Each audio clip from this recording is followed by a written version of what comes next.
बहुत समय पहले की बात है। उत्तर भारत में एक महान राज्य था, उज्जैनी का राज्य। उस राज्य के राजा थे विक्रमादित्य, जो अपनी वीरता, न्यायप्रियता और तेज बुद्धि के लिए दूर दूर तक मशहूर थे।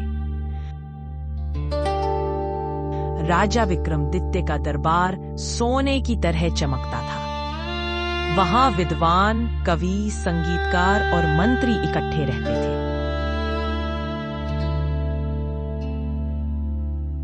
लोग कहते थे, जहां राजा विक्रमादित्य की तलवार है, वहीं उनके वजीर की बुद्धि है।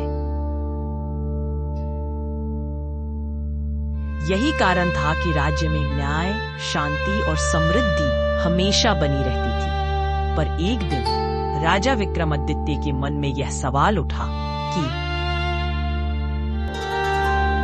मेरे दरबारी मेरी हर बात पर जी हुजूर कहते हैं, पर क्या वे सच में सहमत होते हैं या डर के कारण मेरी हर बात मान लेते हैं?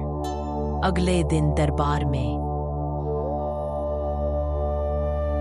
दरबारियों, बताओ, क्या मेरे फैसले हमेशा सही होते हैं? जी महाराज, आपके फैसले कभी गलत नहीं हो सकते। आपकी सोच ईश्वर जैसी है। महाराज, आपकी न्याय बुद्धि अद्वितीय है। राजा विक्रमादित्य को समझ आ गया कि सब लोग सिर्फ उन्हें खुश करने के लिए बोलते हैं। वजीर को तुरंत दरबार में बुलाया जाए। फिर दरबार में वजीर आते हैं।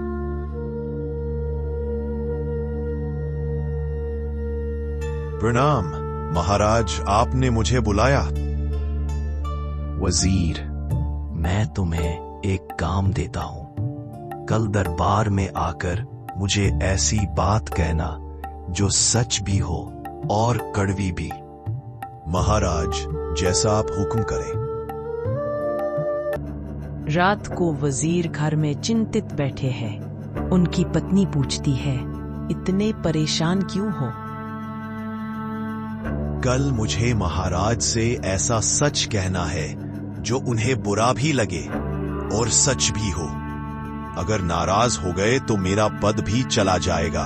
तुम्हारी बुद्धि सबसे तेज है, तुम कुछ न कुछ सोच ही लोगे।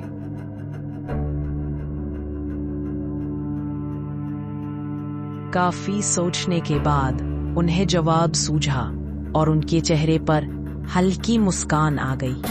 अगले दिन दरबार सजा, सबकी नजरें वजीर पर थीं।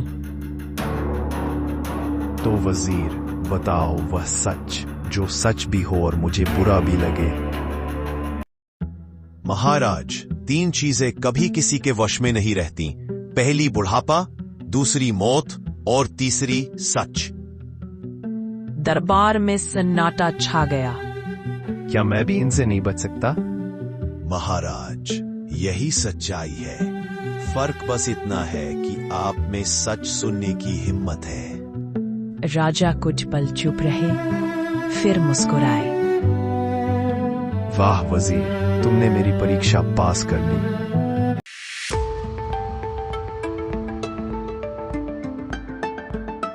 कुछ दिन बीते, लेकिन राजा विक्रमादित्य के मन में नया सवाल उठा। क्या वजीर हर कठिनाई में जवाब दे सकता है? फिर अगले दिन दरबार सजता है। वजीर, अब तुम्हें 3 सवालों का जवाब देना होगा। अगर नहीं दे पाए तो दरबार से विदा होना पड़ेगा। सभी दरबारी वजीर की ओर देखते हैं और सोचते हैं, अब की बार तो वजीर की छुट्टी तय है। पहला सवाल, आसमान में कितने तारे हैं? दूसरा सवाल, धरती में कितनी मिट्टी है? और तीसरा सवाल, इस दुनिया में सबसे ताकतवर कौन है? महाराज, मैं तीनों सवालों के जवाब कल दूंगा। ठीक है वजीर, तुम्हारे पास कल तक का समय है। वजीर फिर से गहरी सोच में पड़ गए। अरे अब क्या हो गया? क्या महाराज ने फिर से कोई चुनौती दे दी? अरे हाँ, 3 मुश्किल सवाल मिले हैं। अगर जवाब सही ना हुआ तो दरबार से बाहर कर दिया जाऊंगा। अरे तुम्हारी तेज बुद्धि इसका भी हल निकाल लेगी। रात भर सोचने के बाद वजीर के मन में समाधान आया। अगले दिन दरबार सजा, सभी दरबारी उत्सुक थे। तो वजीर, बताओ मेरे सवालों का जवाब। महाराज, पहला सवाल, आसमान में कितने तारे हैं जितने आपके बाग में पत्ते हैं? अगर शक हो तो गिन लीजिए। दूसरा सवाल, धरती में कितनी मिट्टी है? महाराज, उतनी ही जितनी आपके एक हाथ की मुट्ठी में समा सके, उससे ज्यादा कोई उठा ही नहीं सकता। तीसरा सवाल, दुनिया में सबसे ताकतवर कौन है? महाराज, वह है सत्य, क्योंकि राजा की ताकत भी सच के बिना टिक नहीं सकती। वजीर के जवाब सुनकर राजा विक्रमादित्य बहुत खुश हो गए। वाह वजीर, वाह, तुमने फिर साबित कर दिया कि तुमसे बड़ा बुद्धिमान कोई नहीं। पहले सच बोलने की हिम्मत दिखाई, अब 3 असंभव सवालों का हल दिया। सभी दरबारी वजीर की वाहवाही करने लगे।